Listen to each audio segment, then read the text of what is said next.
Rajasthan Congress committee के अध्यक्ष गोविंद सिंह डोटासरा ने वीर सावरकर को लेकर बड़ा बयान दिया है। डोटासरा ने कहा कि सावरकर स्वतंत्रता आंदोलन में शामिल हुए, इस बात से हम इनकार नहीं कर रहे। वो आजादी से पहले हिंदू राष्ट्र की बात करते थे तो उसमें कोई गुनाह नहीं करते थे। आजादी से पहले हिंदू राष्ट्र की मांग जायज थी। उस वक्त हमारा संविधान लागू नहीं हुआ था, देश आजाद हुआ और संविधान बन गया। डोटासरा के इस बयान से राजस्थान कांग्रेस में राजनीति गरमा गई है। डोटासरा के इस बयान को पार्टी लाइन से हट कर दिया गया बयान माना जा रहा है।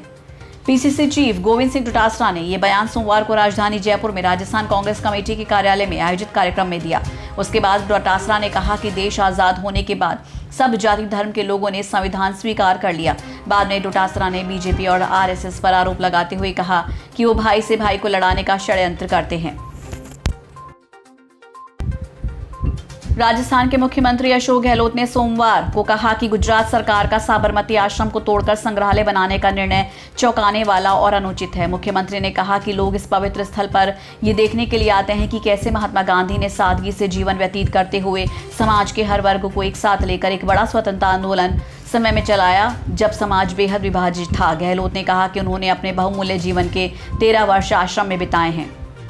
राजस्थान के कोटा हाड़ौती क्षेत्र में लगातार बारिश के बाद बिगड़े हालात और आर्थिक नुकसान का जायजा लेने सोमवार को पूर्व सीएम वसुंधरा राजे यहां पहुंची। इसके बाद उन्होंने अपने बेटे और झालावाड़ बारां के सांसद दुष्यंत सिंह के साथ कई बाढ़ग्रस्त इलाकों का दौरा किया। वहीं मीडिया से बात करते हुए सीएम गहलोत पर निशाना साधा। राजे ने कहा कि ऐसे हालातों के बाद भी सीएम अशोक गहलोत खुद स्थिति देखने के लिए यहां नहीं आए हैं, वीडियो कॉन्फ्रेंसिंग के जरिए ही स्थिति समझने में कोशिश कर रहे हैं। मेरा मानना है कि सीएम को खुद आकर स्थिति देखनी चाहिए।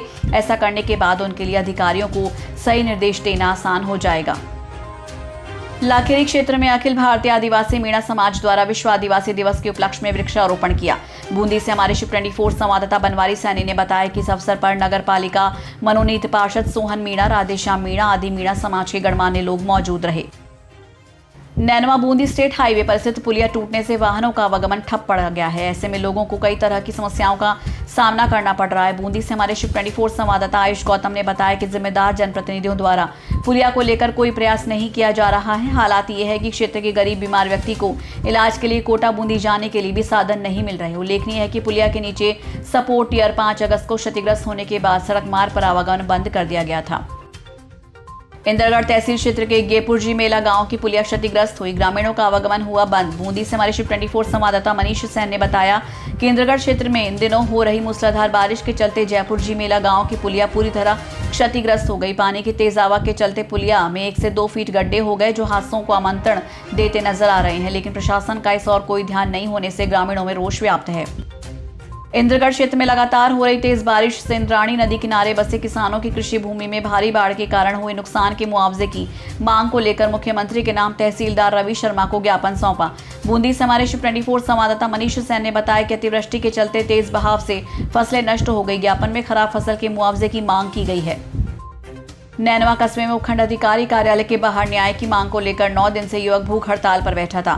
बूंदी से हमारे शिव 24 संवाददाता गणेश कुमार शर्मा ने बताया कि नैनवा पुलिस उपाधीक्षक और प्रशासनिक अधिकारियों ने धरना स्थल पर पहुंचकर भूख हड़ताल पर बैठे युवक को जूस पिलाकर अनशन समाप्त करवाया। बता दें कि पीड़ित अब्दुल रहमान का परिवार 26 जुलाई से नैनवा प्रशासन से जमीनी हक को लेकर धरने पर बैठा हुआ था। बूंदी से हमारे शिव 24 संवाददाता बनवारी सैनी ने बताया कि लाखेरी क्षेत्र में भारी बरसात के चलते रोड पर बड़े बड़े गड्ढे हो जाने से नगर पालिका ठेकेदार ट्रैक्टर के द्वारा जिगरा डालने का कार्य करवाया जा रहा था। रामधन चौराहे के पास ट्रैक्टर बैक में लिया तो अचानक से ट्रैक्टर और ट्रॉली को जोड़ने वाला नट टूट गया और ट्रैक्टर पलटी मार गया, जिसके चलते ट्रॉली असंतुलन होकर एक मकान की दीवार से जा टकराई। गनीमत रही ट्रैक्टर चालक सुरक्षित बच गया। मकान में कोई न होने से बड़ा हादसा नहीं हुआ।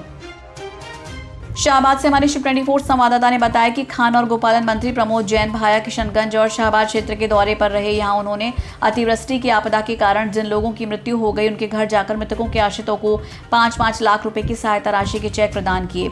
खान और गोपालन मंत्री ने मृतकों के परिवारजनों और आश्रितों को ढांढस बंधाते हुए कहा कि प्राकृतिक आपदा के कारण हुए नुकसान की भरपाई करना संभव नहीं, लेकिन प्रदेश सरकार दुख की इस घड़ी में प्रभावितों के साथ खड़ी है।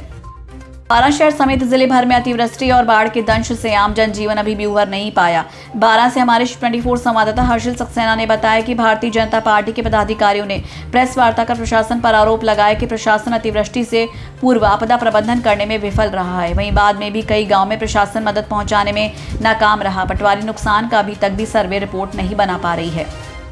बारां शहर के प्रताप चौक स्थित बैंक ऑफ बड़ौदा में अचानक आग लगने से लोगों में अफरा तफरी मच गई। आग लगने की सूचना तुरंत अग्निशमन केंद्र पर दी गई, जहां दमकल ने पहुंचकर आग पर काबू पाया। बारां से हमारे शिव 24 संवाददाता हर्षित सक्सेना ने बताया कि बारां शहर के प्रताप चौक के पास बैंक ऑफ बड़ौदा और एटीएम में अचानक आग लग गई। अचानक धुआं देखकर कर्मचारी बाहर भागे और आसपास अफरा तफरी मच गई। दमकल ने आग पर काबू पाया, तब बैंक कर्मियों ने राहत की सांस ली। पूर्व मुख्यमंत्री और भाजपा के राष्ट्रीय उपाध्यक्ष वसुंधरा राजे और बारां झालावाड़ सांसद दुष्यंत सिंह आज बारां दौरे पर हैं। दोनों ने ही हेलीकॉप्टर से जिले के अतिवृष्टि प्रभावित इलाकों का जायजा लिया। बारां में 8 दिनों तक आई भीषण बरसात और नदियों में आए उफान के चलते जिले भर में भारी नुकसान हुआ है।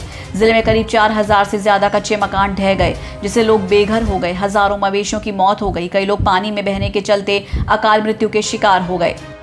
मांगरोल से हमारे शिव 24 संवाददाता महावीर मीणा ने बताया कि बारां जिले के समूचे क्षेत्र में अतिवृष्टि से हुए नुकसान को लेकर संयुक्त किसान संघर्ष समिति ने आज मंडी प्रांगण मांगरोल में बैठक का आयोजन रखा। इसमें समिति संयोजक रामचंद्र मीणा जलोदा तेजाजी ने बताया कि बारां जिले के समूचे किसानों को अतिवृष्टि से बहुत नुकसान हुआ है। किसानों की 100% फसलें नष्ट हो चुकी हैं, इसलिए 100% फसल खराब मानते हुए सरकार फसल का मुआवजा दे। मांगरोल नहर पर 4-5 फीट का गड्ढा बना हुआ है, जो वाहन चालकों के लिए दुर्घटना का कारण बना हुआ है। मांगरोल से हमारे शिव 24 संवाददाता महावीर मीणा ने बताया कि अभी तक इसको नहीं भरा गया।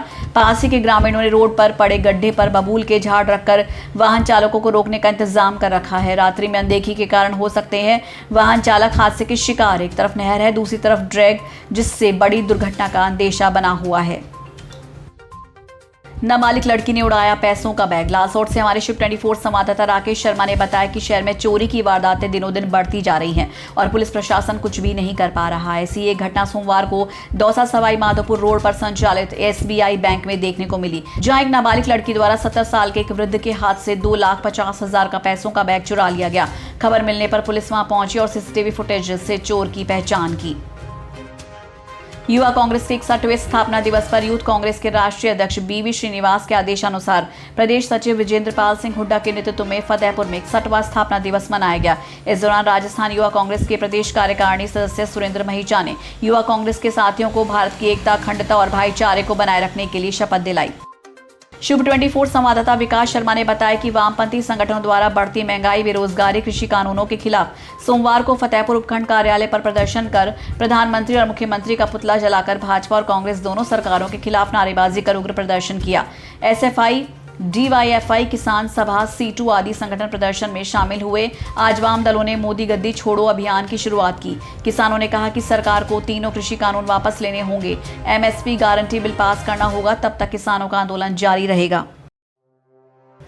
खाटू श्याम जी से शिव 24 संवाददाता राकेश शर्मा के अनुसार सावन के 30 सोमवार को खाटू श्याम जी के मुख्य बाजार में शिव मंदिर में शिव भक्तों ने एक कांवड़ चढ़ाई और उसे जीण माता से खाटू श्याम जी लेकर आए, जिससे शिव भक्तों ने प्रातः सुबह शिव के जलाभिषेक कर पूजा अर्चना की। रामगढ़ के रेलवे स्टेशन पर बने गार्डन में आदिवासी समाज के लोगों ने स्टेशन मास्टर राधेश्याम मीणा के नेतृत्व में वृक्षारोपण कर आदिवासी समारोह मनाया, जिसमें समाज के लोगों ने समाज में फैली कुरीतियों पर अंकुश लगाने का संकल्प लिया। इस अवसर पर मौजूद बच्चों को फल वितरित किए गए। समारोह की अध्यक्षता DSP ओम प्रकाश मीणा और रामगढ़ थाना अधिकारी रामनिवास मीणा के द्वारा की गई और विशिष्ट अतिथि स्टेट बैंक प्रबंधक BR मीणा रहे। लालसोट शिव 24 संवाददाता राकेश शर्मा के अनुसार उद्योग मंत्री प्रसादीलाल मीणा ने संस्कृत पाठशाला में जन सुनवाई कर आमजन और कार्यकर्ताओं की समस्याओं को सुनकर संबंधित अधिकारियों से बात कर समस्याओं का तुरंत हल करने का निर्देश दिया।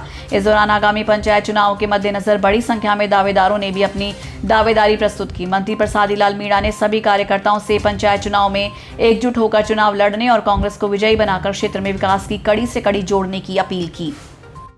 सुजानगढ़ से शिव 24 संवाददाता मनीष शर्मा ने बताया कि सुजलांचल क्षेत्र के मीणा समाज ने विश्व आदिवासी दिवस मनाकर समाज को एक नई दिशा और दशा देने की नेक पहल की है। इस अवसर पर राष्ट्रीय मीणा महासभा के स्थानीय अध्यक्ष ग्राम सेवक अधिकारी हंसराज मीणा ने बताया कि समाज को शिक्षित करने, समाज में व्याप्त कुरीतियों को दूर करने, दहेज प्रथा, कन्या भ्रूण हत्या रोकने सहित अन्य मुद्दों पर चर्चा की गई। साथ ही समाज की ओर आगे कैसे बढ़ाया जाए समाज को और आगे कैसे बढ़ाया जाए, इसके लिए मंथन किया गया। कार्यक्रम में बड़ी संख्या में महिलाओं ने भी भागीदारी निभाई। शिव 24 जिला हेड विष्णु आशीर्वाद के अनुसार अखिल भारतीय विद्यार्थी परिषद दौसा द्वारा आजादी के 75 वर्ष पर प्रत्येक गांव में ध्वजारोहण किया जाएगा। जिला संयोजक लोकेश भांकरी ने बताया कि आजादी के 75 वर्ष पूर्ण होने के उपलक्ष्य में 900 गांव में ध्वजारोहण किया जाएगा। ABVP का मिशन एक कार्यकर्ता एक तिरंगा एक गांव है, जिसके तहत अब तक प्रत्येक गांव में जाकर कार्यकर्ताओं को ध्वजारोहण करने की जिम्मेदारी दी गई है। विद्यार्थी परिषद के सभी कार्यकर्ता इस मुहिम में लगे हुए हैं। शुभ 24 जिला हेड विष्णु आशीर्वाद के अनुसार महिला और बाल विकास मंत्री श्रीमती ममता भूपेश ने आज दौसा आवास पर जन सुनवाई कर आमजन और कार्यकर्ताओं की समस्याओं को सुनकर संबंधित अधिकारियों से बात कर त्वरित निस्तारण के निर्देश दिए। इस दौरान आगामी पंचायत चुनाव के मद्देनजर बड़ी संख्या में दावेदारों ने भी अपनी दावेदारी प्रस्तुत की। मंत्री ममता भूपेश ने सभी कार्यकर्ताओं से पंचायत चुनाव एकजुट होकर लड़ने और कांग्रेस को विजयी बनाकर क्षेत्र में विकास की कड़ी से कड़ी जोड़ने की अपील की।